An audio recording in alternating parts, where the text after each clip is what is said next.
Oi pessoal! Bom, o vídeo de hoje não é sobre um gibi, é sobre um filme inspirado nos personagens de gibi. Eu não podia deixar de falar sobre o filme da Liga da Justiça que estreou essa semana.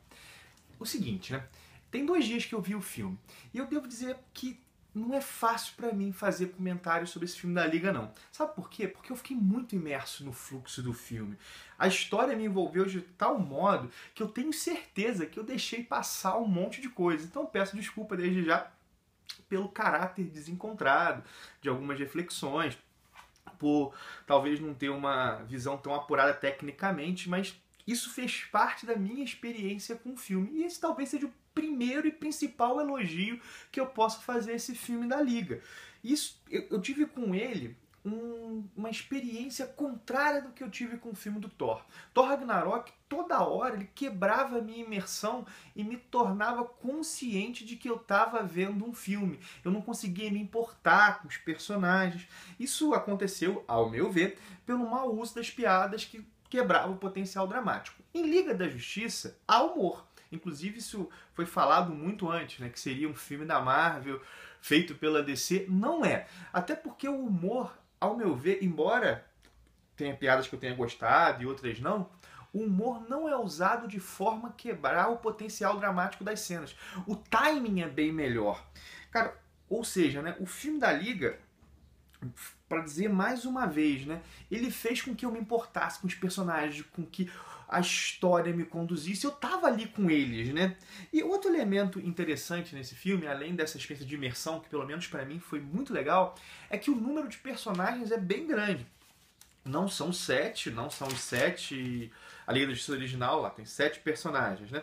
O Super-Homem, o Batman, a Mulher Maravilha, o Flash, a Liga da Justiça original, o Aquaman, o Lanterna Verde e o Caçador de Marte. Aqui o Caçador de Marte é substituído pelo Ciborgue e o Lanterna Verde não aparece. São 6 heróis. Isso fora os coadjuvantes. O Alfred, o Comissário Gordon, a mãe do Superman, a Marta, a Lois Lane.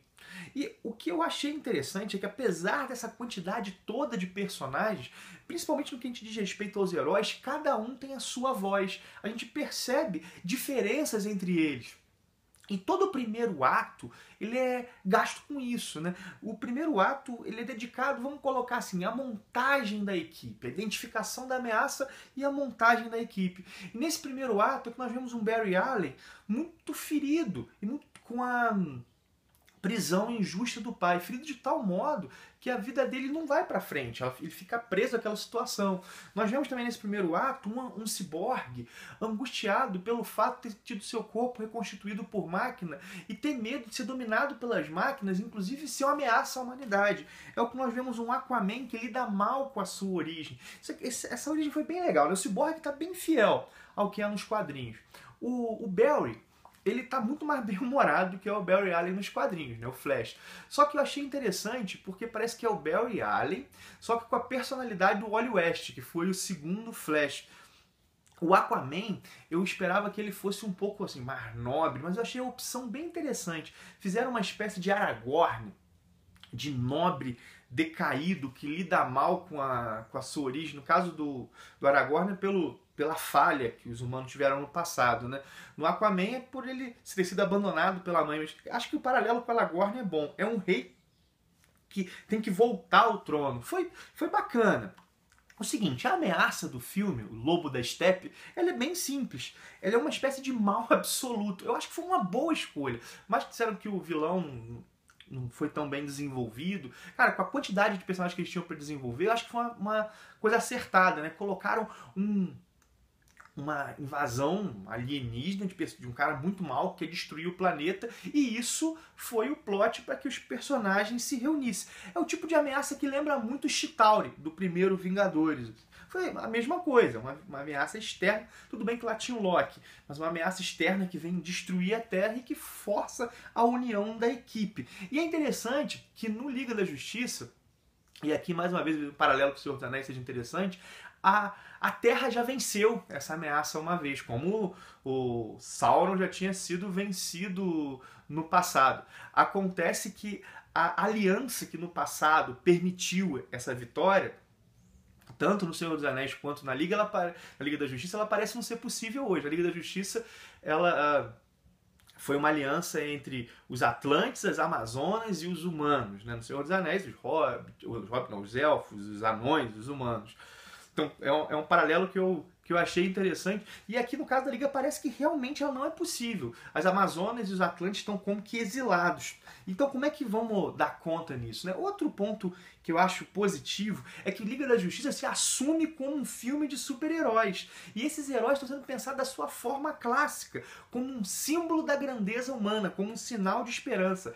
A ideia aqui é afirmar os heróis na sua forma mais arquetípica possível. Super-Homem como poderoso e bondoso, o Batman como esperto, como inteligente, como quem monta as coisas, como quem está disposto a tudo, inclusive a morrer. Claro que todos os heróis estão dispostos a morrer, né? Mas o Batman parecia que morrer fazia parte do plano dele. Ou seja, o universo DC do cinema quer afirmar os heróis de maneira arquetípica e ele quer, parece que, sair de isso é claro, né? De uma visão mais tenebrosa, sombria, para uma visão mais luminosa. E essa passagem acontece no próprio filme. O início é um início sem esperança. Isso é marcado pelo luto pela morte do Superman. E no fim, a esperança vence o medo. E vence o desespero também. E isso é simbolizado pelo retorno do Superman. E a mulher... O filme agora, falando um pouco da construção do universo cinematográfico da DC, quando a gente fala da qualidade dos filmes, ou do gostar ou não dos filmes, o filme da Mulher Maravilha já tinha servido para dar um pouco de esperança para o universo cinematográfico da DC. A Liga da Justiça cimenta isso, né? Cimenta isso. Agora, cara, eu tô mais com a expectativa enorme pro que vem pela frente, assim. E eu fico pensando a diferença que o Geoff Johns fez depois que ele foi promovido para cuidar também dos filmes, né? Os dois filmes onde a mão dele chegou, que foi Mulher Maravilha e Liga da Justiça, foram bem melhores do que o que tinha antes. Você pode estar pensando, e os defeitos, Alessandro? Não tem não? Como eu disse, eu acabei envolvido tanto que eu devo ter deixado passar um monte de coisa. Mas assim, vamos lá. Alguns diálogos podiam ser melhores. Eu não curti tanto os efeitos visuais da transformação da Terra, por exemplo. Eu acho que podia ser melhor. O próprio Lobo da Steppe. Mas assim, eu tenho que confessar que isso não me impediu de curtir o filme. Mas podia ser melhor. Vi algumas pessoas criticando o Henry Cavill na interpretação dele do Superman. Eu acho que tá melhor do que já teve, mas eu também não curto tanto. E às vezes eu fico pensando se o problema é do ator ou é do personagem. Cara, o Super-Homem é um ícone. Eu tava lendo ontem Action Comics 8 e é isso, a presença dele nessa história é a presença que por si só gera esperança, gera respeito. Fico pensando como é que é difícil construir isso. Eu achava que a Mulher Maravilha, na construção da suavidade da força, fosse difícil ser feito, mas aqui a Warner acertou com a Gal Gadot. Super-Homem tá melhor do que já teve, mas acho que tá a caminho. Podia ser melhor, mas não foi também dos piores. Funcionou, mas é uma atuação que eu não curto tanto. A história é uma história simplória, é uma ameaça que vem e une todo mundo. Ou seja, não é um roteiro elaborado, como pegando outro filme de super-herói, sei lá, Batman, Cavaleiro das Trevas. Mas, como eu estou dizendo, as escolhas, apesar de tudo, funcionam. E o filme realmente fica legal. E termina de um jeito que dá um gostinho de quero mais, né? Esse jeitinho de caramba, né? Os heróis caminham entre nós. Se o Super-Homem, o primeiro Super-Homem lá, aquele do Christopher Reeve, o mote era você vai acreditar que um homem pode voar, aqui é que você vai acreditar que heróis existem, né? E é bem bacana isso. Bom, um último ponto que eu quero comentar é que esse filme da Liga da Justiça ele está numa consonância profunda com o que a DC está fazendo nos quadrinhos agora.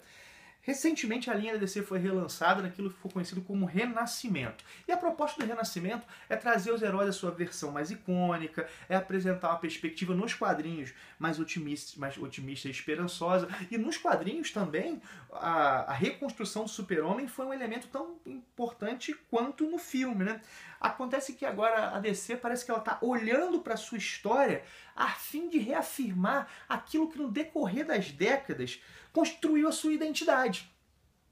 E que recentemente, por um tempo, parece que foi colocado de lado, né? Que bom ver isso acontecendo agora, tudo retornando. Isso também está acontecendo no cinema. O filme não inventou a roda. É um filme simples, mas é um filme que, pelo menos, eu fiquei muito feliz de ter visto, né? Como eu disse, o filme não inventou a roda. Sabe por que ele não inventou? Porque ela estava inventada há muito tempo. Bastava fazê-la rodar. E isso estão conseguindo fazer muito bem. Vou dizer o seguinte, né? Os 3 filmes que eu mais gostei esse ano baseados em super-heróis, né? Liga da Justiça, Mulher Maravilha e Logan.